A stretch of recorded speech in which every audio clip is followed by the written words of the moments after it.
Monsieur le Président de la République, la presse nationale et internationale brûle d'envie de vous rencontrer depuis plusieurs semaines. Et pour faire suite à cette demande, vous avez bien voulu vous prêter aux questions des journalistes qui ont préféré commencer par l'actualité du 7 décembre et aborder ensuite celle du 14 novembre. Merci. À nouveau, bonjour et merci pour votre présence. Je suis heureux de vous retrouver, surtout après la frayeur que nous avons tous eue il y a quelques jours. Vous savez, Dieu aime le Bénin et nous allons jamais cesser de lui rendre grâce pour ça. Alors je suis à vous, on se parle cash. Madame, vous avez l'honneur. Merci Monsieur le Président. Je suis Inès Fassia, directrice de Bénin TV Junior. Les enfants m'ont remis plusieurs questions, mais dans ce lot-là, je vous pose une seule. Ils veulent savoir comment vous vous sentez après le 7 décembre. C'est des enfants qui veulent savoir comment se porte le Père de la Nation. Aussi simple que ça. Merci. Je vais bien. Je vais très bien. Même si mon moral a pris un petit coup. Pas pour moi-même, mais pour le pays entier. Parce que cet incident, c'est comme ça que je le qualifie, parce que pour moi, ce n'est pas véritablement une tentative de coup d'État. Parce qu'il faut bien plus que ça pour soumettre un État entier. Je suis peiné, j'ai été très malheureux, je continue de l'être pour l'image que cela donne de notre pays. Et c'est cela qui, en fait, constitue ma véritable souffrance. Pour moi-même, je vais très bien physiquement, et ma mémoire a pris un petit coup quand même. Pour cela. Vous savez, nous aimons tous le Bénin, malgré nos divergences, nos heurts, nos disputes. Je pense que la quasi-totalité des Béninois elle était loin de penser qu'un tel événement se produirait au Bénin. Ça nous ramène des dizaines d'années en arrière. Mais ça va, je veux espérer que tout le monde va bien également. Donc dites aux enfants que je vais très bien. Je leur dirai, avec votre permission, la deuxième question. Ils veulent savoir, à votre avis, qu'est-ce qui est important que les enfants et les jeunes du Bénin retiennent sur le Bénin aujourd'hui? À votre avis, qu'est-ce qui est important qu'ils doivent savoir du Bénin? Que le Bénin est un grand pays, une grande nation. Qu'ils soient fiers de leur pays, que même les plus grands pays du monde peuvent subir des épreuves. Ce n'est pas parce que nous avons connu une épreuve douloureuse, rare, que cela remet en cause la grandeur de la nation béninoise. C'est notre capacité à réagir, à faire face à ce genre de défis, d'épreuves, qui fait de nous aussi un grand pays. Donc qu'ils soient fiers du Bénin. Merci Monsieur le Président. Je suis Aboubakar Takou, quotidien Le Béninois libéré et BLTV. Monsieur le Président, le coup d'État, heureusement déjoué du 7 décembre dernier, est l'œuvre d'un démembrement de la garde nationale. Une essence que vous-même avez inspirée et créée. Et à ce qui paraît, cette garde nationale est l'essence la plus chouchoutée de notre armée nationale. Monsieur le Président, avec le recul, n'avez-vous pas un sentiment de regret d'avoir constaté que c'est plutôt les enfants de la bonne maman qui ont été à l'origine de cette trahison à l'encontre de la République? Je vous remercie. Non, je n'ai pas de regret du tout. Et je peux vous dire que ce n'est pas la garde nationale qui a opéré l'attaque. Non. Heureusement. Vous savez, dans toutes les communautés du monde, quels que soient les marginaux, on ne peut pas reprocher à la nation béninoise d'avoir en son sein quelques voyous, quelques crapules, quelques marginaux. On ne peut pas reprocher à la garde nationale, à l'armée tout entière, d'avoir en son sein des crapules. Alors, ce qui aurait peut-être permis de qualifier la garde nationale d'un corps en rébellion, c'est si nous avons pu avoir tout le commandement, ou une partie du commandement, ou du sous-commandement. ou bien une frange importante de l'unité. Mais ça n'a pas été le cas, heureusement. Et ceux qui ont opéré l'attaque n'étaient pas tous, sinon, dans leur grande majorité, ils ne relèvent pas de la garde nationale.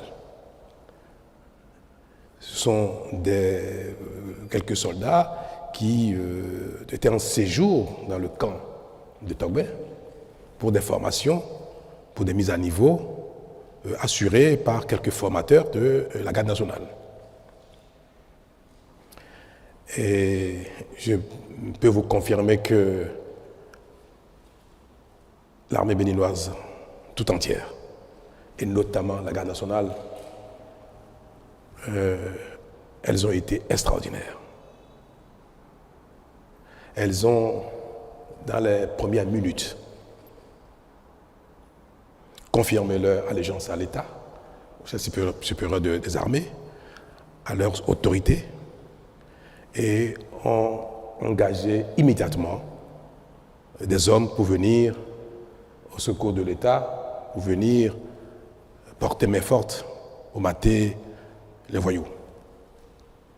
Nous avons reçu un détachement de la garde nationale elle-même qui est à Dessa, à Lada, et un détachement également de la caserne de Ouida. Toutes les autres casernes ont appelé le chef d'état-major général, ont appelé le commandant de la garde républicaine pour demander la conduite à tenir. Savoir s'il faut engager toutes les casernes vers Cotonou pour protéger les institutions, protéger le palais, la résidence du chef de l'État, ou bien si l'incident était maîtrisé. En tout cas, toutes les casernes, tout le haut commandement, tout le sous-commandement a réagi dans les minutes qui ont suivi l'attaque. Et moi, ça m'a fait découvrir encore une fois que notre pays a franchi un palier. Vous savez, moi je n'appelle pas ça à la limite un coup d'État ou une tentative de coup d'État, c'est une attaque. Parce qu'un coup d'État, se saisir du pouvoir d'État requiert, certes, qu'il y ait une attaque du genre, mais qu'il y ait la possibilité que les différents corps d'armes se rallient. Qu'il y ait la possibilité que l'opinion publique, encore une frange, bonne frange, se rallie. Que les institutions ou les principaux acteurs politiques se soumettent ou se rallient ou fassent allégeance. Mais nous n'avons observé rien de tout cela. Aucune caserne, aucun membre du haut commandement, du sous-commandement. Ils ont tous appelé, et je peux vous le dire, et je voudrais que vous en soyez fiers, ils ont tous appelé, et les voyous ont pris même eu l'outrecuidance d'appeler certains pour demander leur ralliement. Ils nous ont tout de suite informés de ces appels-là et ont exprimé leur attachement, leur loyauté à la République. Donc ce n'est pas la garde nationale, ce n'est même pas un démembrement de la garde nationale, ce n'est pas un commandement de la garde nationale, ni même un sous-commandement de la garde nationale. Je crois que nous devons garder notre fierté à l'égard de la garde nationale. Et le 1er août prochain, je serai parmi vous, dans le public ou une partie de la tribune, j'aurai le bonheur, le plaisir, l'honneur de me lever et de les applaudir. Parce qu'ils ont été extraordinaires. Une était ma volonté de limiter les dégâts. Quand ils ont fui de la télévision et se sont retranchés dans la caserne leur a été bombardée.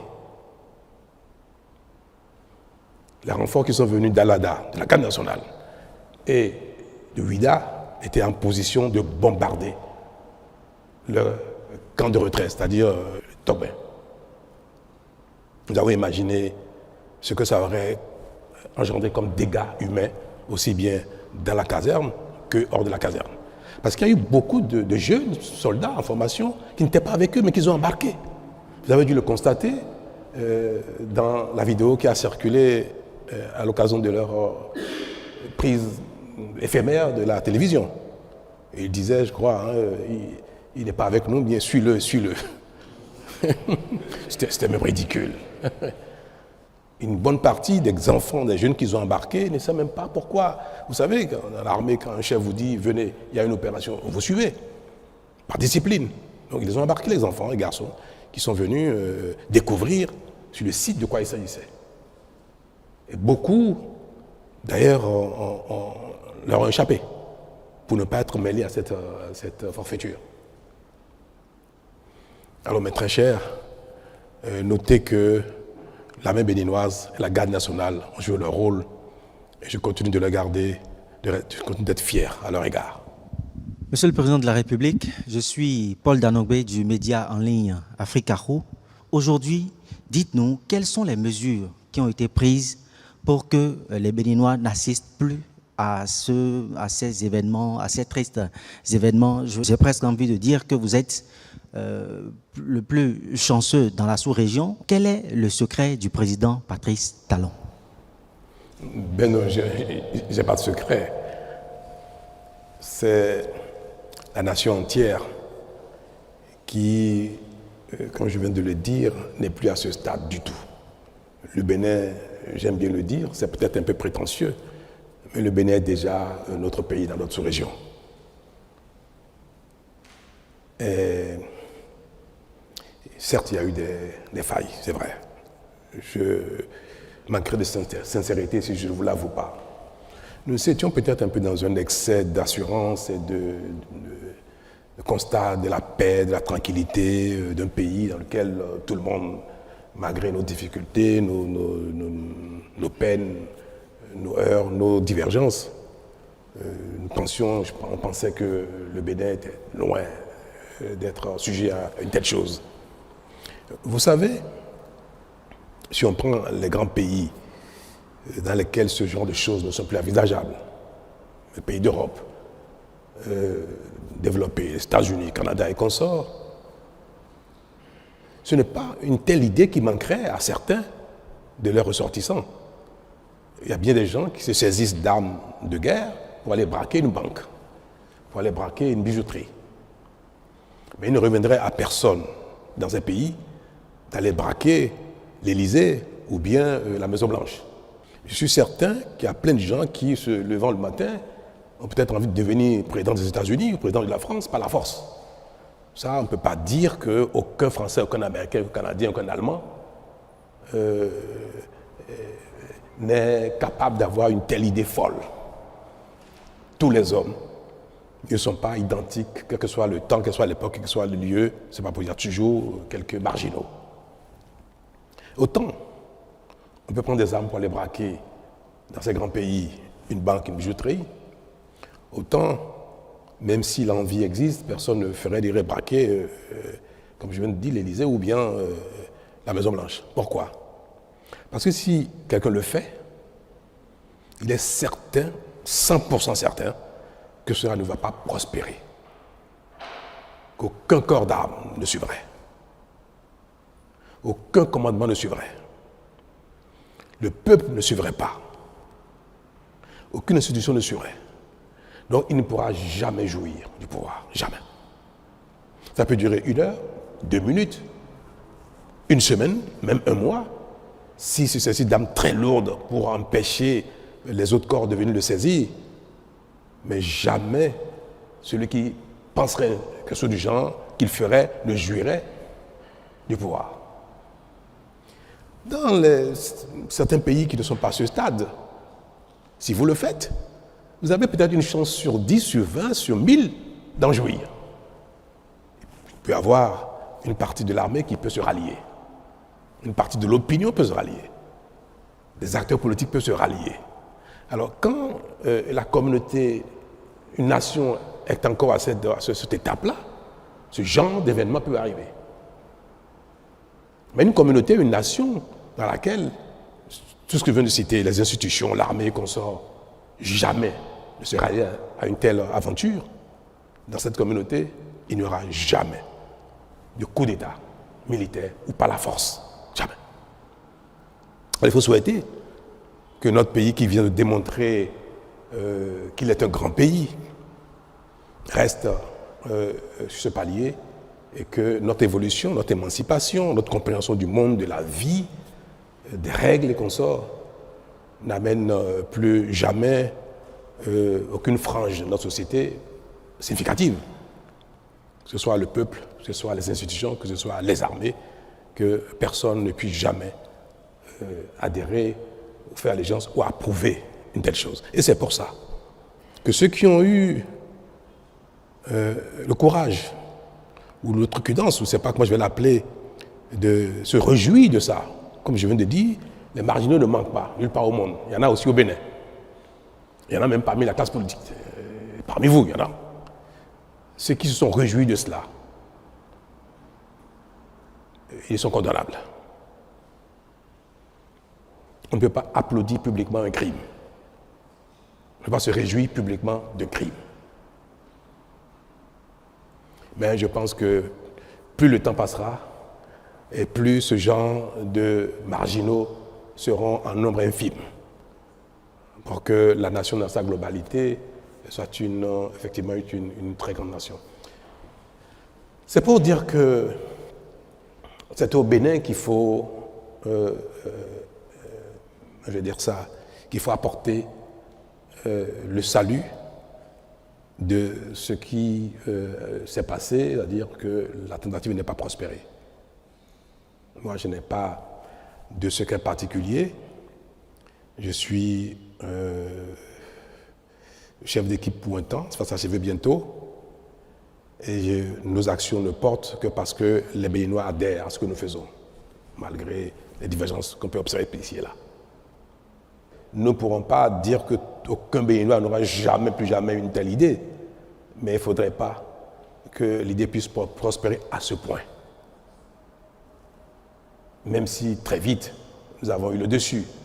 Ils ont été chassés de la maison, vaillamment.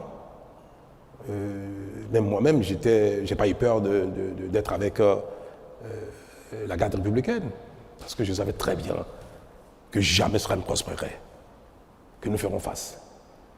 Ils sont allés à la radio, on les a poursuivis, ils ont été délogés très vite de la radio, mais il y a eu un temps qui s'est écoulé entre le moment où ils ont été délogés et le moment où le ministre de l'Intérieur est venu s'exprimer. C'était un week-end, il fallait qu'ils viennent de Calavi. Et c'était la personne la plus indiquée. Mais ceux qui sont à la CRTB ont bien vu qu'il n'y avait pas eu de résistance. On les a poursuivis, ils sont partis très vite. Bon, c'était des voyous.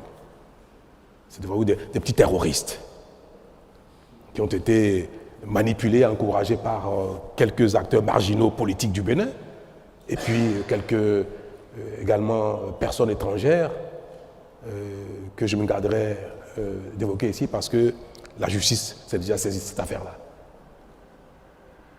Donc c'est des petits voyous, des barlotins, je ne sais même pas comment il faut les qualifier, insensés, qui ont été encouragés, manipulés par des nostalgiques et par des jaloux. Je n'en dirai pas plus. Je suis Emmanuelle Sodji, correspondante de France 24 au Bénin. Ma question est la suivante. Quelle est votre véritable lecture politique de cette tentative de coup de force? Et puis, deuxième partie, est-ce que vous craignez que cette nouvelle tentative se produise, sachant que les principaux responsables sont encore en fuite? Merci. Ma lecture politique de ce qui s'est passé, je n'en ai aucune. Je fais une lecture sociologique de ce qui s'est passé et non politique. Pour moi, cela n'a pas été engendré par une crise politique. Cela ne pouvait pas déboucher sur une remise en cause de notre orientation politique. Non. Donc je ne tire aucune conséquence politique de cela. Le Bénin lui-même est garant de notre sécurité, de ce que personne ne peut plus s'emparer du pouvoir par la force. Ce sont ces choses-là qui sont essentiellement les garants de notre stabilité. Donc, si il n'y a pas d'assurance que la prise de pouvoir d'État par la force de cette manière ne peut prospérer, je pense que c'est ce qui ne se reproduiront plus jamais. Nous venons de donner un exemple aux marginaux. Donc, pour moi, madame, cela ne se reproduira plus jamais, juste parce que les uns et les autres ont pu constater que le Bénin n'est plus à ce stade. Toutefois, comme je viens de vous le dire tout à l'heure, les mesures appropriées pour ne pas perturber la quiétude des Béninois seront prises pour que des intentions du genre ne puissent jamais s'exprimer, que ça reste dans la tête des marginaux et qu'ils ne passent jamais à l'acte, ou même s'ils le tentent, à la seconde d'après, que ça ne puisse prospérer. Gérard Goyon, je suis du journal L'événement précis. Le Parlement de la CEDEAO a pris une résolution condamnant l'attaque et faisant des recommandations tendant à engager un dialogue. Comment vous avez accueilli cela, Monsieur le Président? Très bien, la CEDEAO est dans son rôle, c'est appréciable qu'un genre d'attaque soit condamné. Et il est également du rôle de la CEDEAO d'appeler à la concorde, à la discussion, à la paix dans tous les pays où quelque chose paraît remettre en cause l'ordre constitutionnel, donc politique. Paraît. Donc il est évident que la communauté internationale invite le Bénin, invite le président de la République, les acteurs politiques, à ne jamais emprunter cette voie pour régler un problème qui pourrait être politique, qui pourrait l'être. Donc c'est évident que la CEDEAO nous demande, au besoin, d'engager des dialogues pour que ce ne soit jamais par les armes que nous réglons nos différends. Ceux qui ont peut-être encouragé ces enfants, garçons, à faire une telle chose, et qui ont peut-être des raisons politiques, sont également concernés par ce genre de message. Vous avez beau avoir des divergences avec le pouvoir en place, l'État ou l'autorité en charge, à l'instant, vous ne pouvez pas faire, encourager, inciter les gens à aller s'attaquer à l'État. Donc c'est un message d'ordre général que je prends avec honneur et humilité. Merci. Bonjour, Monsieur le Président. Je suis Joël Tchogwe de Peace FM. Alors, ma question, c'est de savoir, est-ce que vous pensez que les dysfonctionnements ou les défis de gouvernance peuvent faire le lit à des intentions malveillantes, de tentatives de putsch? Et ensuite, quelle est la mission de l'armée étrangère qui a été sollicitée pour venir en renfort à l'armée béninoise? Merci. Aucune œuvre humaine n'est parfaite. Hein? Donc, ce que vous qualifiez peut-être de dysfonctionnement de l'action publique, c'est vous qui le dites. Moi, je ne sais pas si le mot est approprié. Il n'y a rien, aucune action, nulle part au monde, soit capable de faire l'unanimité. Aucune action humaine. Même le Créateur, il ne fait pas l'unanimité. À plus de raison, les hommes et l'action humaine. Donc, ce qui a pu, dans le courant de l'action publique, pendant le mandat ou les mandats qui se sont écoulés, à ne pas plaire à certains, aux uns aux autres, ont pu porter même parfois préjudice, à tort ou à raison, à certains, peuvent être de nature à ce qu'il soit souhaité que le président, le chef d'équipe décède. Pourquoi pas? On peut dire, oh là là, si une mort emporte celui-là, mes peines seraient finies. C'est pareil, hein, vous savez, quelqu'un qui pense que la rigueur de l'État, la rigueur des institutions est imprimée par le chef et qui lutte de manière implacable contre la corruption. Et si quelqu'un vide la corruption, il peut souhaiter que tout cela s'arrête par la disparition du chef. C'est humain, c'est humain. Donc pour moi, ce qui a pu se passer, même si des acteurs politiques que je qualifie de marginaux ont pu encourager les enfants, les garçons à le faire, je ne considère pas que cela est lié à une dérive de l'action publique, de l'État, dérive de l'autorité en charge de notre destin commun pendant l'instant actuel, que cela soit lié à un dysfonctionnement. Je ne sais pas ce qui serait ce dysfonctionnement-là, donc je ne fais pas cette lecture, comme je viens de le dire. Alors, pour ce qui est de l'intervention de l'armée de l'air du Nigeria, c'est un peu vers midi qu'après avoir analysé la situation en discussion avec les responsables militaires, le patron de la garde républicaine, le chef d'état-major général qui était en France, qui a dirigé les opérations de loin et qui s'apprêtait à prendre le vol et venir à Cotonou. C'est après avoir échangé avec eux que nous avons décidé de faire appel à une frappe, à un pays susceptible de nous aider à faire une frappe chirurgicale. Parce qu'ils se sont retranchés à Togbin avec des armes lourdes, avec des blindés.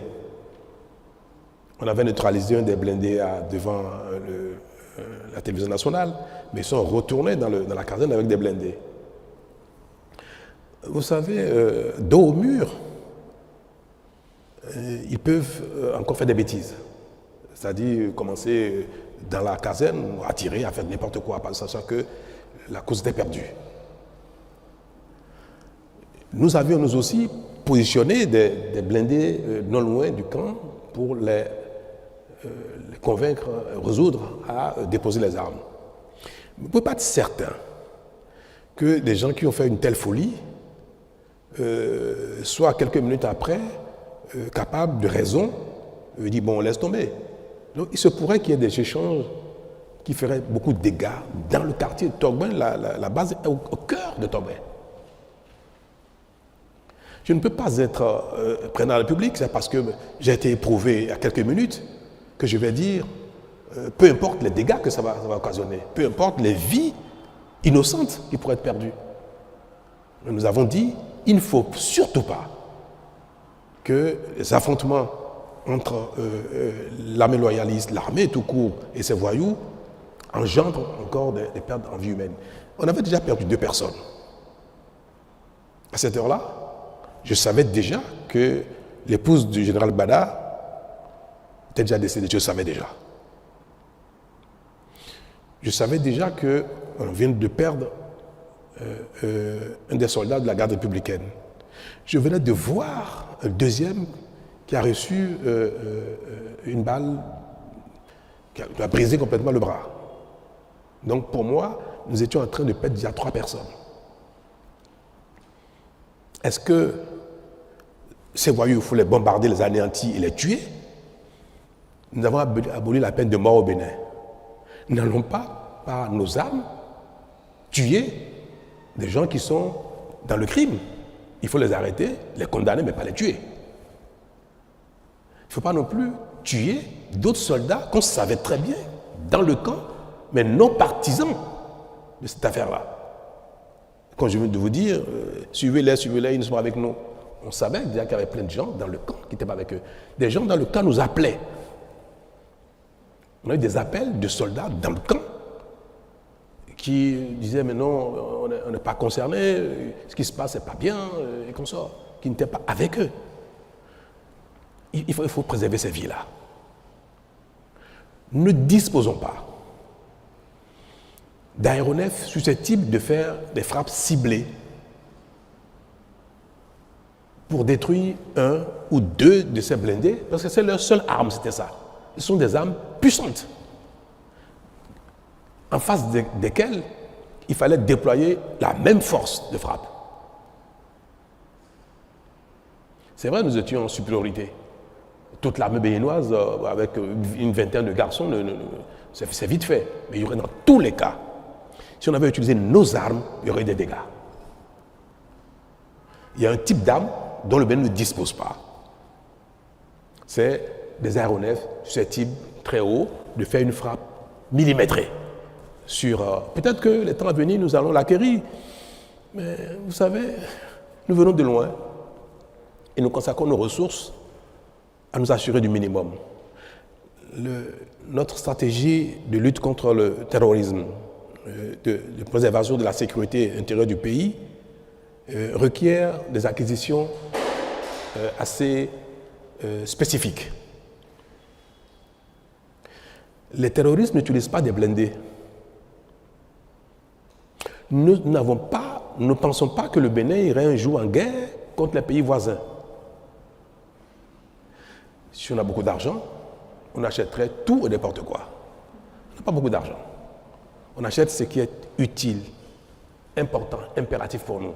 Donc avoir des avions qui coûtent très cher, à l'achat, à l'entretien, à l'utilisation, pour tirer sur des blindés, autant le Nigeria peut disposer de cela, autant ce ne serait pas raisonnable que le Bénin investisse des centaines de milliards pour acheter de telles armes, même si l'utilisation peut s'avérer nécessaire à certains moments de la vie, comme vous venez de l'observer. Pour préserver Togben, le quartier et les vies humaines, il fallait faire appel à une telle arme pour neutraliser un ou deux blindés de tête afin qu'ils comprennent qu'ils sont totalement nus et qu'ils se rendent. Donc vers midi, nous avons décidé de solliciter le Nigeria. Nous savions, le commandement militaire béninois savait que nos amis nigérians disposaient de tel équipement. On leur a fait appel via la CEDEAO, via le président Tinubu lui-même en personne, et nous avons opéré les formalités nécessaires dans la journée pour que ce soit une intervention qui se fasse dans le cadre de la CEDEAO, normée, bien précis, et nous avons dit dans quel cadre nous voulons le faire, et nous avons rassuré les Nigérians que cela éviterait beaucoup de pertes en vie humaine. Le président Tinubu a été rassuré de cela, parce que il ne faut pas, pour neutraliser une dizaine de gars, vingtaine, tuer des centaines d'autres. Donc c'est exclusivement à cet effet que nous avons sollicité les appareils qui sont venus opérer. Ils ont fait 2 frappes. Ça suffit pour que ce qu'on espérait s'est bien passé. C'est la débandade. Donc nous avons eu raison d'avoir fait ce choix-là. Le président du Nigeria a souhaité envoyer une troupe terrestre. Vous savez, quand vous êtes éprouvé, il est de bon ton de ne pas refuser l'aide, même si vous n'en avez pas besoin. Les règles de courtoisie requièrent cela. Vous êtes éprouvé, on vous dit, on va vous aider. On envoie des hommes. Même si vous n'avez pas besoin de ça, vous dites merci. Donc on a reçu les troupes terrestres qui sont arrivées vers minuit, 1h du matin, alors qu'on n'a pas besoin de ça. J'étais déjà passé à la télé moi-même, dire que les Béninois pouvaient vaquer à leur occupation le soir même. Pourtant, l'armée nigériane est venue par voie de terre à minuit. Nous avons installé, ça montre que la coopération fonctionne bien une fois de plus. Tout cela montre bien que on peut toujours compter sur la coopération internationale si il y a besoin. Bonjour Monsieur le Président, Ozia Sounouveau de Bénin TV. Merci de nous avoir assuré sur le maintien et la préservation du pacte républicain qu'on salue aujourd'hui. Cependant, le pays a reçu un coup pour son image. Tigri et son escouade rapprochée sont toujours en fuite. Permettez d'insister sur la question d'Emmanuel Sodji. Est-ce que vous redoutez une nouvelle tentative et est-ce qu'on peut savoir où il se terre si vous ne pouvez pas pour le moment nous parler des complicités du voisinage? Où est-ce qu'il se terre? Moi, je ne crains pas une récidive de la chose. Et même si ça devait se faire, soyez tranquille, peut-être personne ne le saura parce que ça n'ira pas à ce point-là. C'est vrai, ils sont en fuite et c'est vrai que nous voulions qu'ils déposent des armes, qu'ils se rendent. Et pour ne rien vous cacher, à un moment donné, nous avons eu Tigri au téléphone. Le patron de la garde républicaine lui a parlé au téléphone. Il lui a dit, garçon, c'est une folie ce que tu fais. Rends-toi, dépose des armes. Il a dit, ah non, il ne faut pas sous-estimer ma capacité de nuisance, c'est pas ce qu'il a dit. Non, mais nous voyons que vous voulez nous bombarder. J'espère, à un moment donné, ils étaient déjà dans la demande d'un apaisement eux-mêmes. Alors, quand le concerné montre déjà ses faiblesses, il dit, mais ne nous bombardez pas, Vous comprenez donc que nous ne pouvons pas aller plus loin. Et quand effectivement nous avons réduit, ils ont commencé par fuir, deux choses l'une. Certains sont enfuis avec leurs armes, qu'ils ont jetées après dans les caniveaux, dans les rues de Togben, puisque nous avons reçu des armes, les populations nous ont amené des armes après. Quand ils fuient comme ça avec des armes, vous les poursuivez, c'est des champs de tir, le risque encore de mort devient réel. À l'instant où vous poursuivez quelqu'un qui est armé, dans un quartier densément peuplé. Nous aurions pu, si on avait donné le feu vert aux hommes de la poursuite de tirer sur eux, quand ils ont commencé à faire le mur, quand certains se sont mis en civil, certains sont mis en civil et sont sortis du camp sur des motos. Moi, j'ai donné les consignes de ne pas abattre qui que ce soit en fuite. Parce qu'il y a déjà eu un premier lot qui s'est enfui.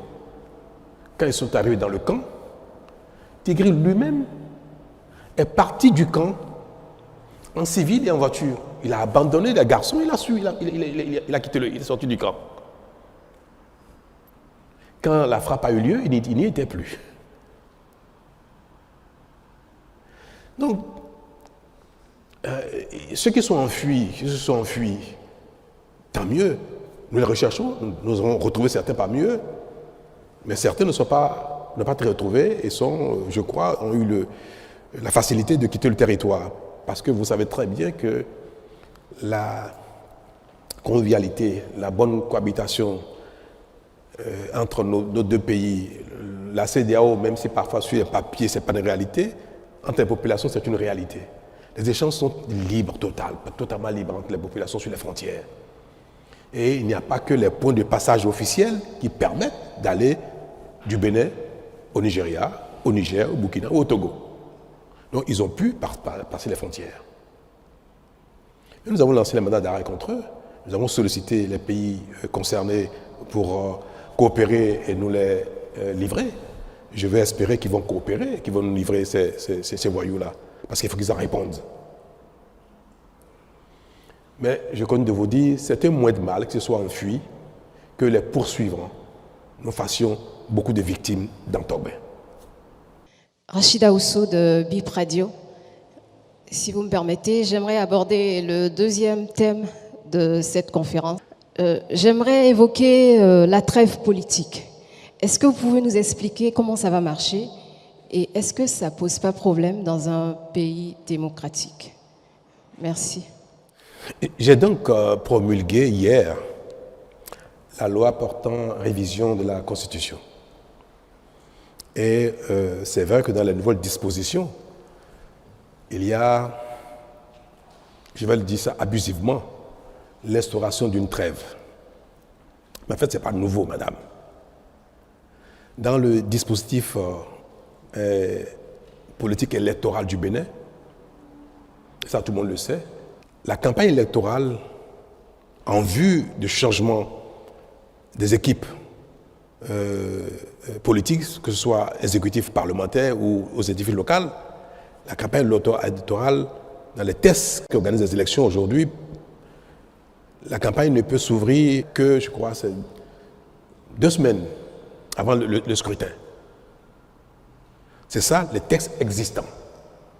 Donc, théoriquement, dans les règles, dans les tests qui organisent la compétition politique, on n'est en campagne électorale que 2 semaines avant les élections, avant les scrutins. Et si vous lisez les nouvelles dispositions de la Constitution, c'est tout ce qui a été dit. On dit que la critique par les acteurs politiques est permise, elle est autorisée, elle est même normale, elle est souhaitée. C'est dans la Constitution. Il faut que les acteurs politiques, notamment ceux qui ne sont pas en charge, puissent commenter, critiquer l'action de ceux qui sont en charge pour qu'il y ait amélioration, pour qu'il y ait des propositions alternatives, pour qu'il y ait des solutions. Parce qu'on ne peut pas dire que ceux qui sont en charge d'une fonction politique ont la science infuse et qu'à eux seuls, ils détiennent la vérité. Donc, le principe même de la critique de l'action publique est consacré dans la Constitution, dans la nouvelle disposition, et de manière permanente. Il faut ne pas vous laisser entraîner par l'image des mots. Je dirais plutôt l'image, même pas le contenu. Parce que le mot trêve paraît très fort. Mais dans son contenu, la trêve ne concerne pas la critique de l'action publique. Mais nous savons très bien que personne ne respecte les 2 semaines de campagne que prescrivent nos lois. Et c'est pour ça que nous avons voulu mettre le doigt là-dessus.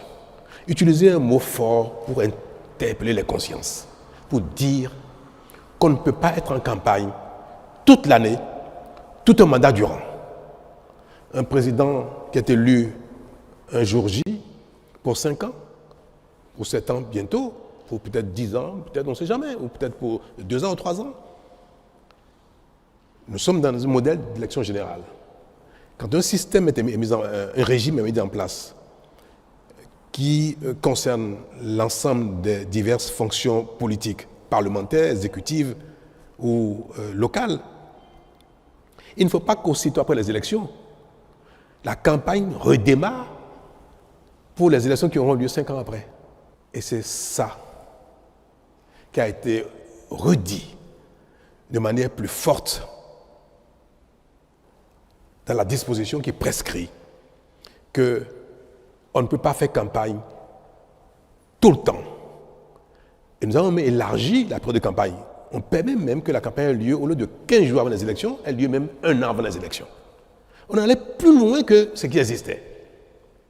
Au Bénin, désormais, si un scrutin, une élection a lieu 1er janvier 2027, à partir du 1er janvier 2026, on peut commencer la campagne. Mais pas avant. Et c'est cette période où on ne permet pas aux acteurs politiques d'être en campagne que nous appelons trêve. Il n'y avait pas un mot pour le désigner précédemment. Nous avons utilisé le mot pour que ce mot soit utilisé avec sa force, pour que les uns et les autres sachent et s'engagent à ne pas être en campagne tout le temps. C'est tout. C'est ce que veut dire la trêve.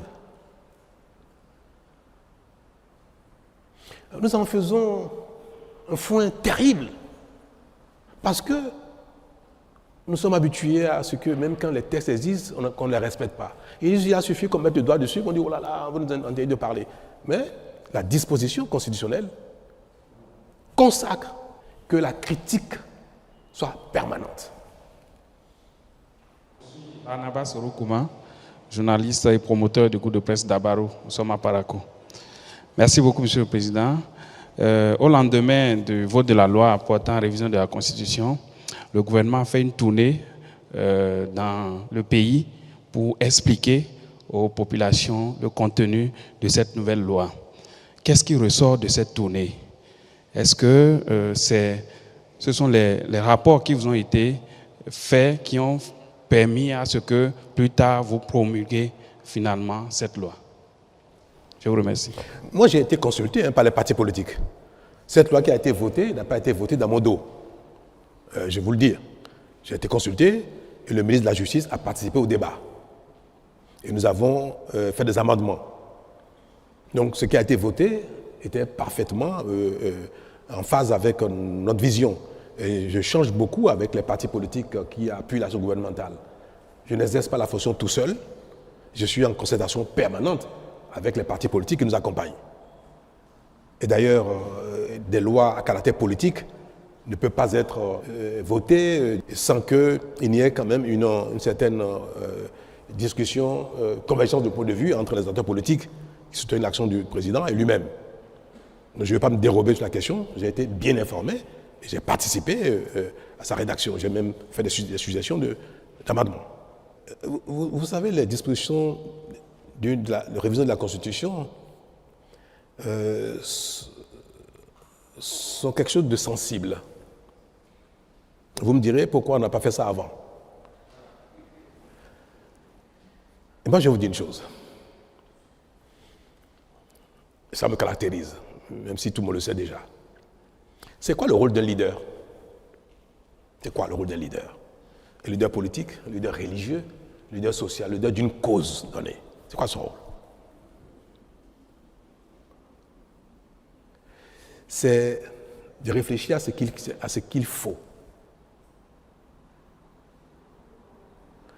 et de le partager, certes, avec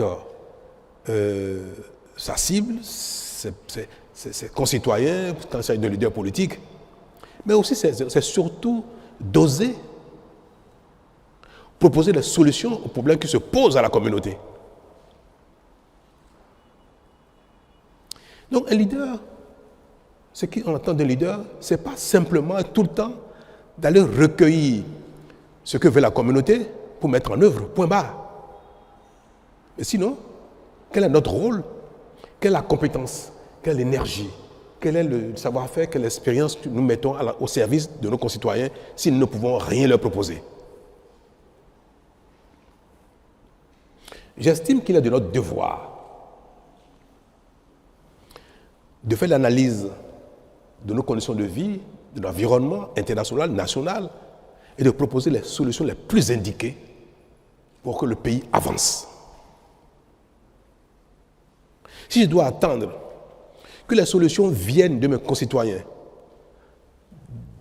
qui, dans leur quotidien, s'occupent de ce qui les concerne directement et que ce pourquoi ils m'ont élu, ce pourquoi ils ont élu les députés, il faut qu'on se dérobe pour aller leur demander, mais sur telle situation, qu'est-ce qu'il faut faire? Mais c'est une faillite. Non, il ne faut pas se dérober. Nous pouvons voter une loi et rendre compte. Je crois que c'est ce qui a été fait. Le temps que nous avons mis à promulguer n'est pas lié à la reddition de comptes. Non. Il fallait que la Cour constitutionnelle se prononce sur la conformité de la loi par rapport à la Constitution. Mais j'ai voulu, par respect au peuple, j'ai voulu quand même que tout de suite, dès que la loi a été votée, j'ai voulu que le peuple soit informé de cela, nonobstant la procédure de validation par la Cour constitutionnelle en ce qui concerne la constitutionnalité de la loi. Bonjour Monsieur le Président, oui. Le Sénat. Quels sont ses pouvoirs réels? Beaucoup pensent que c'est une institution que vous avez créée qui se place au-dessus des institutions qui existent et que c'est également pour placer le futur président de la République sous tutelle. Et est-ce que vous êtes le futur président du Sénat? Le Sénat, tel qu'il a été défini, paraît une invention béninoise, n'est-ce pas? J'ai entendu dire qu'il n'y a aucun élu au Sénat, que le Sénat n'a aucune légitimité. Pourtant, le Sénat a un rôle important. Je veux vous dire que c'est vrai, chacun imagine, invente ce qui lui convient, ce qui est conforme à ses besoins, à son histoire, à sa réalité. Mais il est rare que les idées même les plus belles, les plus innovantes ou novatrices relèvent d'une exclusivité. Dites-vous une chose, quand vous pensez à quelque chose de très bien, quelqu'un a déjà pensé à ça. C'est rare qu'on soit vraiment les seuls à avoir une idée novatrice. Le fait que ce soit un parlement de gens désignés, de compétences, d'expérience, de sagesse, existe ailleurs dans le monde. Vous le savez, non? Le Bénin n'est pas le seul pays dans lequel le Sénat est composé à 100% de personnes désignées, aucun élu. Le Canada. Le Sénat du Canada, il n'y a aucun élu dedans. Ils sont tous désignés. Ce n'est pas le Canada qui nous a inspirés. Hein. C'est vrai que la connaissance du monde peut parfois nous amener à faire nos analyses de manière circonstanciée. Le rôle qu'on a voulu donner au Sénat requiert que ce soit un Sénat de personnalité. Pour jouer ce rôle tampon, pour jouer ce rôle d'apaisement, pour jouer ce rôle de régulateur de la vie politique. Au Bénin, il n'y a aucune institution qui régule, qui apaise, qui tempère les ardeurs politiques. Ça n'existe pas. Et pourtant, c'est notre plus grand problème. Ce sont les heurts politiques qui créent des histoires. Ce sont les différences politiques qui même empêchent l'action politique efficace. Il n'est pas inutile qu'il y ait dans la République un conseil de sages. Nous l'avons appelé Sénat parce qu'il a quand même un petit rôle législatif. Et le thème consacré pour les institutions qui partagent avec l'Assemblée le pouvoir législatif, ce thème standard, c'est le Sénat. S'il n'y avait il n'y avait pas le moindre rôle législatif dans les attributions du Sénat, on aurait peut-être appelé le Conseil des sages. Mais tel qu'on l'a défini, le Sénat a également un autre rôle législatif parce qu'il y avait un vide dans le dispositif béninois, dans la Constitution en ce qui concerne les divergences entre le Parlement et le gouvernement. Vous savez, au Bénin,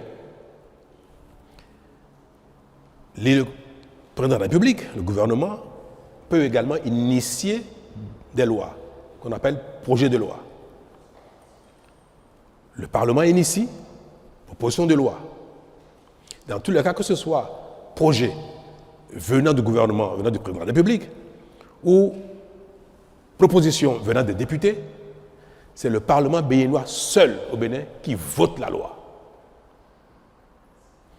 Une fois que la loi est votée, si le président de la République n'est pas d'accord avec certaines dispositions qu'il estime non pertinentes pour l'action publique, pour la gouvernance du pays, pour l'efficacité de l'action publique, le président de la République peut demander une deuxième lecture. Et il dit, à l'occasion, il demande que telle disposition soit modifiée dans tel ou tel sens. Il peut suggérer même d'introduire de nouvelles dispositions dans la loi qui a été votée. Et le Parlement se réunit une seconde fois et une dernière fois sur la loi en question pour prendre en compte, pour analyser, pour examiner les demandes du président de la République. Le Parlement est autonome, souverain. Il a beau recevoir les demandes du président, il a beau recevoir ses commentaires, le Parlement peut ne pas suivre la demande du président de la République et voter la loi telle qu'elle avait déjà voté la première fois, ou voter différemment, en tout cas, peut ne pas donner suite à la demande du président de la République. C'est la réalité législative au Bénin.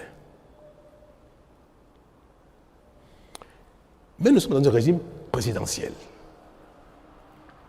où l'ensemble de l'action publique, de développement, d'organisation, de sécurité, de financement, tout cela relève des prérogatives du président de la République. Quand il y a divergence majeure entre le président de la République, entre le gouvernement et le Parlement, il peut y avoir un blocage. Et on l'observe dans les grands pays où ils ont un système bipolaire, où le pouvoir est véritablement partagé entre un Parlement, je vais donner l'exemple de la France, entre le Parlement et le président de la République. Parce que ce n'est pas un régime parlementaire, c'est un régime présidentiel, mais qui partage son pouvoir exécutif avec la majorité parlementaire. Il peut y avoir des blocages terribles. Le Bénin n'est pas dans un régime du genre, mais quand même, les lois peuvent être votées sans l'approbation ou sans prendre en compte les demandes ou les exigences du président de la République. C'est bien pour la démocratie, mais parfois pour les pays comme les nôtres, ça génère des paralysies ou ça génère des perversions. Et c'est surtout les perversions qu'il faut craindre. Pendant longtemps, pour ceux qui ont la mémoire des choses, pour voter les lois au Parlement, ce sont des valises d'argent qui vont à Porte-Novo. Vous avez oublié ça apparemment. Pourtant, ça date d'à peine 10 ans. On en parlait de manière confortable. C'est devenu quelque chose de courant. Ça ne gênait plus personne. les lois, toutes les lois pratiquement, en tout cas les lois majeures, notamment si c'est une proposition de loi venant du gouvernement, il faut payer avant que le Parlement ne vote. C'est une proposition de loi dans laquelle le président ou le gouvernement a un intérêt particulier sur une disposition particulière. Elle a beau être pertinente, s'il ne paye pas, ce ne sera pas voté. Les valises d'argent circulaient entre Cotonou et Porto-Novo. Tout le monde le savait, ça. Et ça nous convenait bien. Nous étions tombés dans une perversion qui est devenue quelque chose de sport national, comme la plupart de nos travers. Hein. Mais j'ai été très vite confronté aussi à cette demande-là. J'ai dit, avec moi, pas question. C'est fini ça. Moi, je suis venu pour réformer. Et c'était l'une des raisons pour lesquelles j'avais dit, je ferai un seul mandat de réforme et ça me suffira parce que je considérais qu'il fallait combattre nos tares, nos perversions, nos vulnérabilités et que cela allait améliorer la population publique. La bonne gouvernance, allait instaurer la bonne gouvernance. J'ai combattu, j'ai refusé. Mais ce n'est pas n'importe qui résiste à ça. Mais j'ai entrepris, moi, honorablement, de parler avec la classe politique entière, tous les partis existants, y compris les FCBE d'alors, en proposant un pacte, en proposant qu'on travaille ensemble. Une partie a accepté, d'autres ont reçu le dictat de leur chef. Non. Mais j'ai réussi à recomposer une majorité au Parlement pour accompagner l'action publique, mon action. Je ne peux pas, parce que moi je suis chanceux, parce que je suis parfois un peu kamikaze, je ne peux pas voir des imperfections, des choses graves qui génèrent des travers et en partant dire, bon, tant pis, moi je m'en suis sorti, le reste on verra bien. C'est mon pays. C'est le pays de mes enfants, mes petits-enfants, de vos enfants, de nous tous, de mes concitoyens, les gens de mon village, les gens du village voisin, les gens du village lointain. Bref, c'est le pays de mes concitoyens. Et si Dieu me donne une longue vie, je serai béni encore peut-être pendant quelques années, et je vais subir la gouvernance de mon pays. Donc, je ne peux pas voir quelque chose mérite d'être corrigé, quelque chose est une faiblesse, une tare, une perversion, et laisser ça ainsi. C'est pour ça qu'on a suggéré qu'il y ait un organe qui soit capable d'arbitrer entre le président de la République et le Parlement en cas de blocage, au cas où une loi serait votée par le Parlement. Le président de la République demande une deuxième lecture. Le Parlement ne tient pas compte de la demande du président. Donc, il y a deux positions. Et cela peut être une loi importante. C'est vrai que les lois de finances, la Constitution a prévu les voies et moyens pour contourner les blocages. Mais il y a plein d'autres lois qui sont d'importance pour la République et qui parfois font l'objet donc de blocages entre le Parlement et le gouvernement. Nous avons dit qu'il peut y avoir un conseil de sages, de sachants, les gens qui ont été au Parlement, qui ont été dans la fonction, qui ont été à la Cour constitutionnelle, sont des personnalités diverses qui peuvent examiner la demande du président, la loi votée par le Parlement, et dire le Parlement a raison, le président de la République a tort, ou bien le président de la République a raison, c'est le Parlement qui a tort.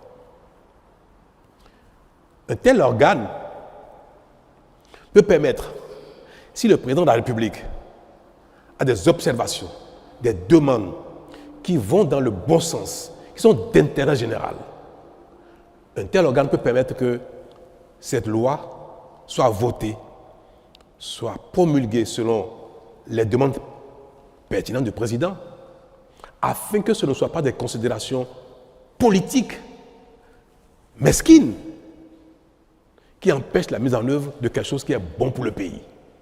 Nous considérons que, ne regardez pas le Sénat à l'entame, imaginez le Sénat dans 10, 15, 20 ans.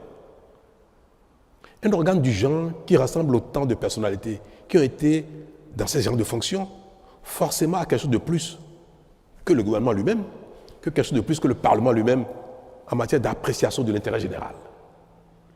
Un tel Sénat peut être un bon arbitre, parce que c'est pour ça aussi que le président de la République veuille faire quelque chose qui ne soit pas de l'intérêt général, ou bien qui soit purement relatif à un calcul politicien, politique. Voilà l'une des raisons pour lesquelles nous avons dit que le Sénat peut avoir un petit rôle législatif. Le Sénat ne peut pas reformuler la loi. Il peut simplement dire telle position paraît plus conforme aux intérêts de la nation que telle position donc donne raison à l'une position. Et quand le Sénat arbitre, la disposition ou la loi ou les dispositions de la loi qui ont reçu l'arbitrage du Sénat s'imposent. Et en ce moment, le président est tenu de la promulguer, ou sinon, la Cour constitutionnelle proclame la loi exécutoire. Voilà un aspect qui relève de ce que je sais de la fonction que j'ai exécutée pendant bientôt 10 ans. Le Sénat également peut demander parfois une deuxième lecture. Le Parlement a voté une loi et le Sénat estime qu'il y a telle disposition qui sont peut-être pas suffisamment pertinentes ou qui ne vont pas dans le bon sens. Le Sénat peut conseiller, en fait, peut demander au Parlement, je vous suggère d'examiner telle chose. Et vous revotez la loi. Si le Parlement vote la loi, à nouveau, sans tenir compte des observations du Sénat, le Sénat ne peut rien faire. Le Sénat s'incline, parce que le Sénat n'a pas véritablement le pouvoir législatif direct.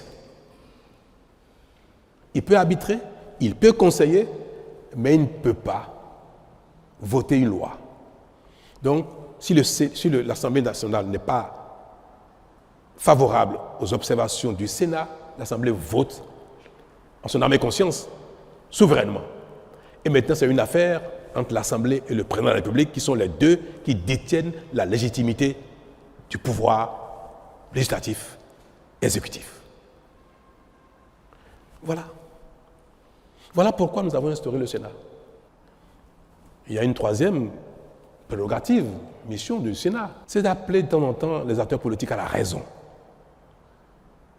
Vous savez, on me dit, mais la Cour constitutionnelle est déjà un organe qui régule la vie politique, mais ce n'est pas vrai. On dit, mais les acteurs politiques peuvent répondre devant la loi de ce qu'ils font. Mais on ne répond pas souvent devant la loi, les acteurs politiques, de nos actions politiques. Il y a plein de choses que le politique peut faire, peut dire, qui ne soient pas condamnables au pénal, mais qui peut porter préjudice grave à la nation entière. Tout à l'heure, je vais vous donner 2 exemples. Donc, la Cour constitutionnelle ne statue que sur la conformité des textes, des lois, des règlements par rapport à la Constitution. La Cour constitutionnelle ne statue pas sur le caractère politique, le caractère pertinent des actes, des lois et autres. Jamais. Or, l'action politique qui induit l'action publique conditionne notre vie. Vous me direz, comme le peuple a voté pour le Parlement, voté pour le président de la République, peu importe ce qu'il faut. Mais est-ce que c'est mauvais d'instruire un organe pour des fois dire aux gens, appeler les gens à la retenue, rappeler les gens à l'ordre, conseiller les gens? Un exemple. On interdit les filets qu'on appelle, pour la pêche, je prends la pêche, il y a un filet, un équipement de pêche qu'on appelle Medopo Konou. C'est-à-dire, vous faites la pêche avec ça, vous ramassez tout. Les menus frétins, y compris même les alevins, tout, vous ramassez tout. Et quand on utilise ces genres d'équipement, on appauvrit le plan d'eau, le cours d'eau.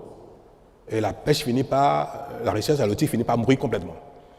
Donc, l'État régule et empêche les équipements qui ne sont pas conformes à l'intérêt général. Un homme politique, conseiller communal, député, ministre, non, parce qu'en général, les règles en un moment sont fixées par le gouvernement et un ministre fait ça, il va être démis tout de suite. mais vous prenez un acteur politique, chef de parti politique, conseiller communal ou député, qui dit à ses parents, dans sa localité, n'écoutez pas, ne faites pas attention à cette règle, à cet arrêté du ministre des Histoires, continuez de pêcher avec votre filet, mais ne pas nous. C'est un acteur politique, hein, c'est pas un citoyen ordinaire. Donc c'est une personnalité du pays. C'est une personnalité qui est écoutée, qui aspire à gouverner, ou soit qui a déjà gouverné, donc qui exerce une certaine influence sur la population. Et il appelle les populations à ne pas tenir compte de ça. Un maire prend un arrêté pour interdire le prélèvement du sable, de gravillon dans une carrière, en disant que cette carrière a atteint un niveau où continuer déstabilise l'environnement. Et il dit interdiction de prélever, de continuer à exploiter cette carrière. Un homme politique arrive et dit, il dit n'importe quoi lui, continuez. Alors, qu'est-ce qui va se passer? Si la personne continue, elle va répondre devant la loi après. C'est elle qui va payer, qui va sanctionner par la loi. Si le pêcheur continue d'utiliser son équipement de pêche et qu'il est confondu de cela, c'est lui qui va être pénalisé. Et parfois, il va y avoir une rébellion sur l'eau. La police fluviale va sur l'eau pour contrôler les filets et les populations pour se soulever contre la police fluviale. Coups, blessures, désordre et même parfois perte en vie humaine. Le véritable auteur, c'est qui? C'est l'homme politique. Mais aller devant la justice, en pénal, correctionnel, c'est un délit. Il appelle des gens à ne pas respecter la loi. Vous êtes magistrat. On vous présente un acteur politique qui a appelé les populations à ne pas respecter la loi, contester la loi. Et il va dire, non, moi j'ai seulement critiqué la loi. Mais il conteste la loi, il soulève des gens contre la loi. Vous ne pourrez pas le condamner pénalement. Vous avez du mal. En plus, un acteur politique. Voilà les limites. Je ne suis pas juriste, hein, autrement je ne suis pas magistrat et consort, mais je vis au quotidien ce genre de choses, je suis face à ce genre de situation. Où un homme politique va dire ça, et il va être devant la loi, mais ce n'est pas lui qui a fait la bêtise. Ce n'est pas lui qui a péché avec un filet. Lui, il a simplement dit aux populations, mais j'estime que le test de loi, le règlement ou l'arrêté qu'on sort était excessif ou bien n'est pas pertinent et qu'on sort, je n'ai dit que ça. Mais ça, ce n'est pas condamnable. C'est ni un délit, ni un crime. Il faut que les juges aillent très loin pour aller trouver la culpabilité pénale d'un tel comportement politique. Et ça fait des dégâts énormes dans nos communautés. Il y a des choses qu'un citoyen lambda peut dire. Tant qu'il n'a pas un frein, il n'a pas commis un délit, il peut continuer de le dire. Parce qu'on n'arrête pas les gens, on ne pousse pas les gens juste parce qu'ils disent cette loi-là, moi je ne vais pas la respecter. Un citoyen le dit ça, on ne le fera rien du tout. Il conteste la loi alors qu'il n'a pas le droit. On n'a pas le droit de contester les tests, les règlements, les lois de la République. On peut les critiquer, on ne peut pas les contester. Pour les contester, il faut aller devant les juridictions qui ont la compétence de recevoir les contestations et de statuer pour dire « Ah, le citoyen a raison, telle loi, tel règlement, tel décret n'est pas conforme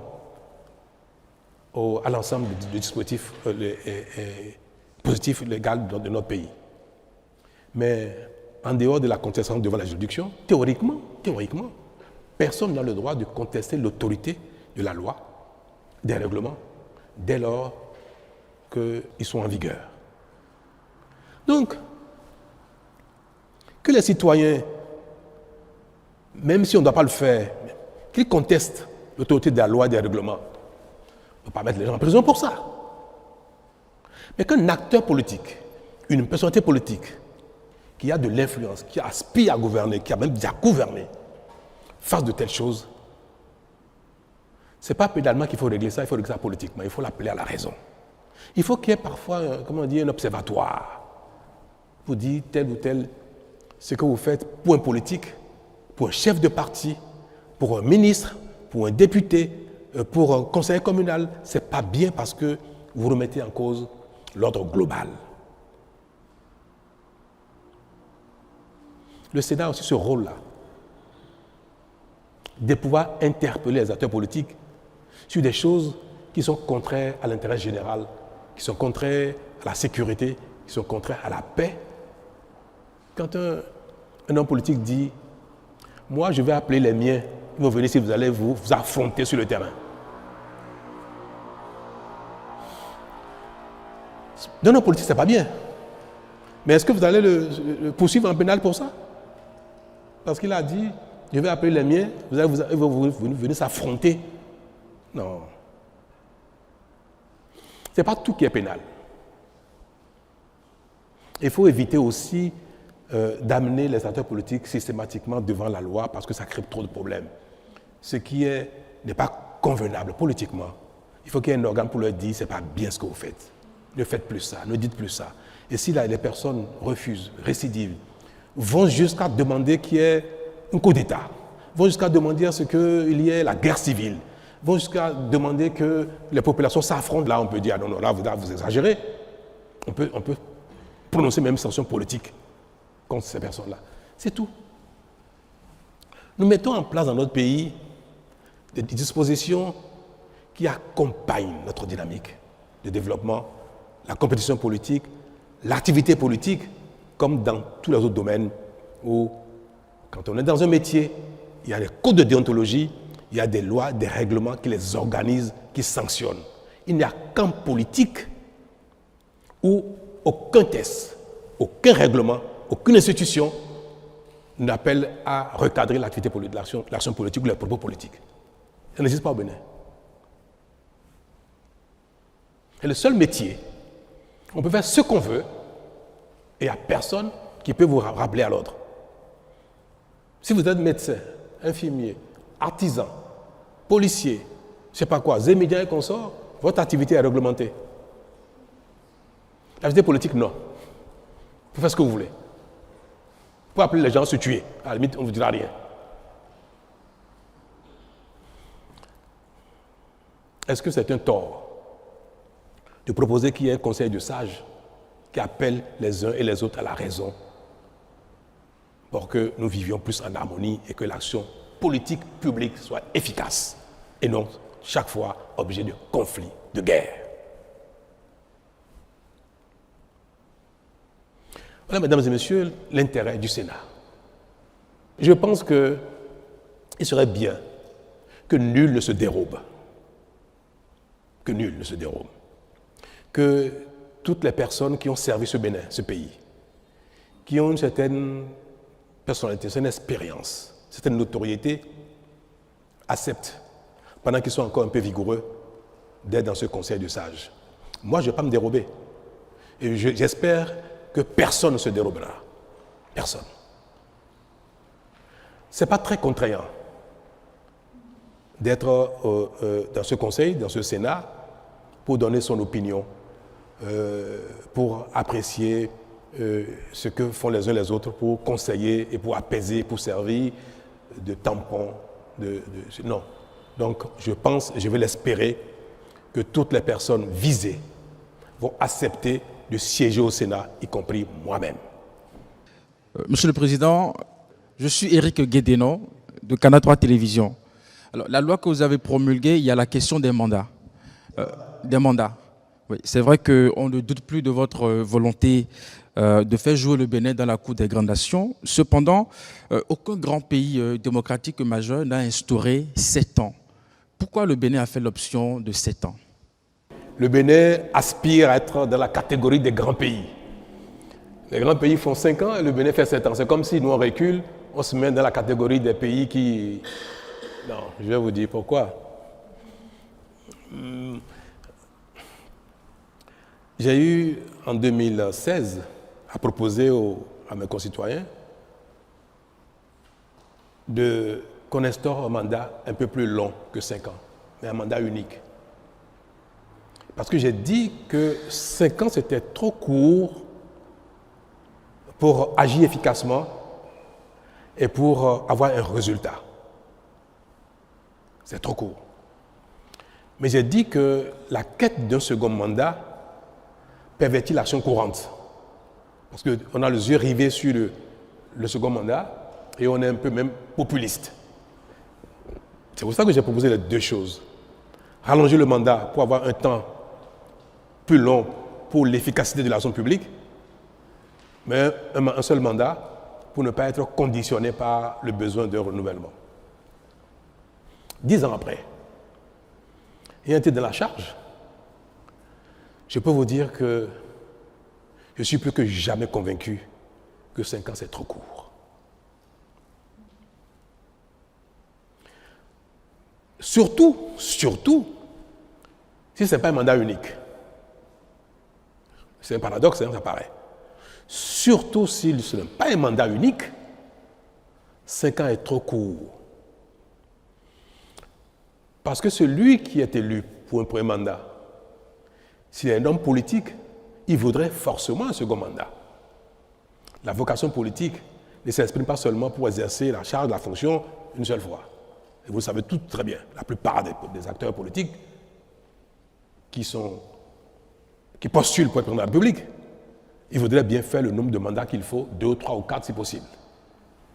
Donc le fait de vouloir un second mandat requiert que le premier ait un bilan. Si vous faites un premier mandat qui n'a pas de bilan, vous ne pouvez pas solliciter de vos concitoyens de vous reconduire dans la charge. Mais comment on fait pour avoir un bilan visible au bout de 5 ans? On ne fait que des choses visibles en apparence, mais qui manquent souvent de profondeur, de qualité. Une telle situation pousse les gouvernants, le président de la République, les régimes, dans la précipitation. Et tout ce qui est fait est bâclé. Sans études, sans compte expertise, sans donner le temps qu'il faut aux entreprises pour exercer, quand c'est des travaux, que c'est une réforme, tout ce qui relève de l'action publique est fait de la précipitation. Parce qu'on veut, au bout de 2 ou 3 ans, avoir un résultat visible.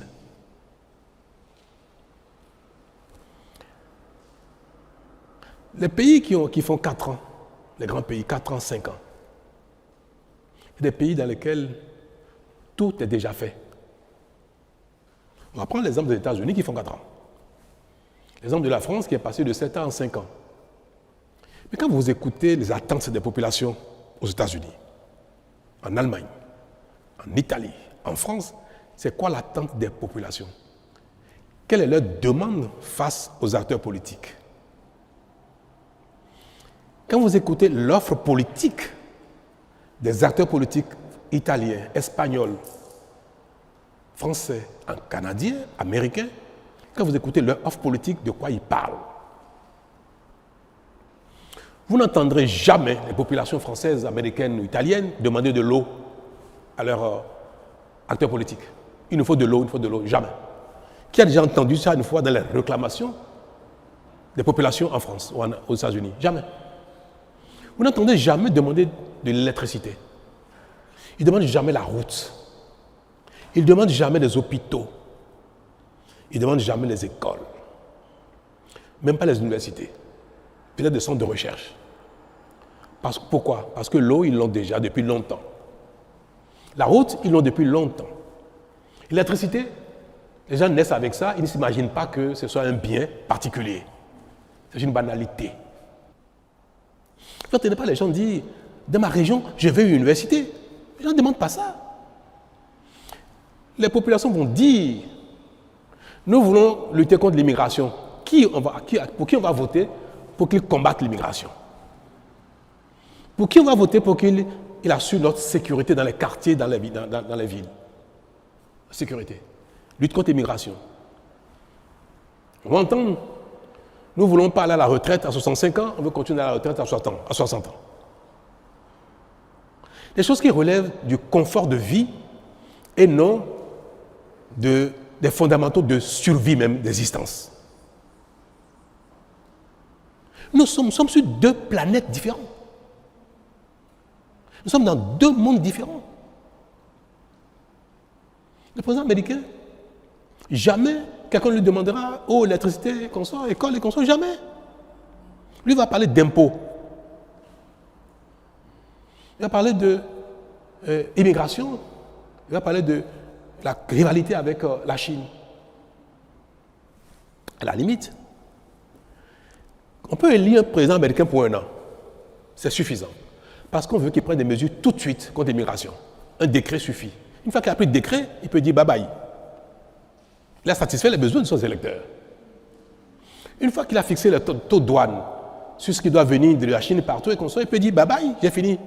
Donc, le temps d'action pour un président américain, 1 an peut suffire pour qu'il satisfasse les demandes de sa population.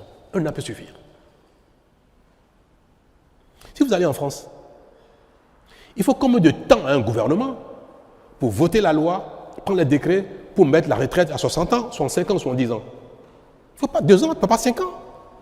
Il faut combien de temps pour prendre un texte pour modifier les conditions d'immigration en France? Pas du temps. Alors, nous imitons des gens qui n'ont pas du tout le même problème que nous. Alors que pour construire des routes, quand vous voulez, on attend de vous, dans chaque localité, qu'il y ait des routes dans chaque localité. Si vous faites ça ici, vous ne faites pas ça là-bas, après les 2 ou 3 ans, vous aurez les élections, ils ne voteront pas pour vous. Vous n'avez rien fait pour eux, pour la route. Moi, je suis arrivé, j'ai espéré qu'au bout de 5 ans, j'aurais atteint 80-90% de couverture en eau potable. C'était mon plan, c'était ma volonté, on était engagé là-dedans. Il y a encore des endroits où on dit, mais on a demandé de l'eau, vous êtes venu ici en campagne, on n'a pas eu l'eau. Certains n'ont pas eu de marché, pas eu de stade. Nous avons une course contre la montre. Ça a été terrible. Moi, j'ai pris 20 ans en 5 ans. Ouais, je n'étais pas comme ça il y a 10 ans. Et quand je regarde ma coupe de vieillesse, je vois que je suis sorti de la courbe. J'ai vieilli plus vite que je devais l'être. Mais c'est pour dire que le temps de l'action efficace est beaucoup plus long que le temps de la reddition de comptes, le temps politique. Mais quand les gens vous demandent des centres de santé, les gens vous demandent des écoles, les gens demandent de l'eau, c'est d'une telle urgence. Mais malheureusement, si au bout de 1 ou 2 ans, vous n'avez pas fait ça, les populations ne comprennent pas que le temps imparti n'est pas suffisant, qu'il faut beaucoup plus que ça. Vous vous rappelez, j'ai invité les femmes ici, dans Tokpa, ici à la présidence. Je les ai invitées, j'ai dit, dans Tokpa, on ne peut pas rester là indéfiniment. Insalubrité, incendie, c'est un peu conforme au commerce. Dans 20, 30, 40 ans, le Bénin sera 50 millions d'habitants, on ne peut pas garder ton Tokpa là. Vous allez accepter de partir de là. Ça fait 8 ans. Dans Tokpa n'a pas encore déménagé. Pourtant, nous sommes acharnés au travail. Ceux qui connaissent la zone peuvent aller voir. Mais il a fallu des études. En telle matière, il ne faut pas des études n'importe comment. Des expertises, contre-expertises, les financements, les contrats d'entreprise. Nous sommes en fin de mandat. Ça a été l'une des priorités de mon action en termes d'infrastructures marchandes. 9 ans après, Dantokpa n'a pas déménagé encore, même si les travaux sont finis. Nous avons décidé que le bitume, le goudron aille partout au Bénin. Je n'ai jamais réussi à le faire en 5 ans. Jamais. Mes chers amis, si nous passons notre temps à imiter, à copier les autres, nous n'allons jamais réussi à faire ce qu'ils ont fait dans le passé, quand les conditions étaient différentes, quand ils avaient le temps plus long, les plans d'action plus longs. Nous faisons un saut dans l'avenir avec nos besoins qui datent du Moyen-Âge et nous voulons utiliser les mêmes outils, les mêmes tests, les mêmes temps que ceux qui ont fini avec ça il y a 50 ans, il y a 100 ans, il y a 200 ans.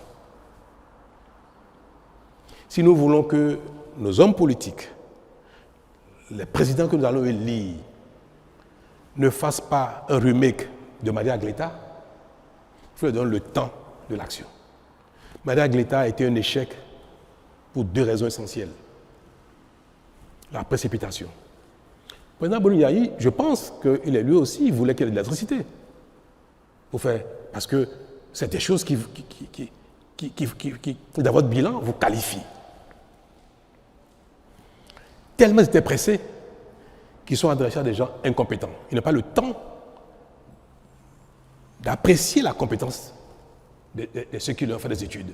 Ils n'ont pas eu le temps de demander des contre-expertises pour voir si c'est pertinent, sur les choix technologiques qui ont été proposés.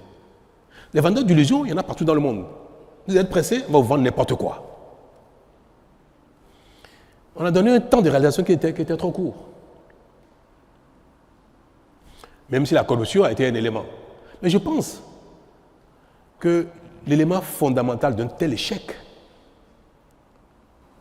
c'est le défaut d'études pertinentes, le défaut du temps nécessaire pour une bonne expertise et le défaut du temps nécessaire pour la construction d'une unité fonctionnelle qui marche et qui est capable de traverser le temps. Et des erreurs comme ça, on en a commis partout. Vous avez vu les vidéos sur l'Assemblée nationale, Porte Nouveau, qu'on ne peut pas habiter parce que c'est trop dangereux, qui a été démoli maintenant. Les études ont été défaillantes. Quelque a été construit sur la base d'une étude qui avait beaucoup de faiblesses.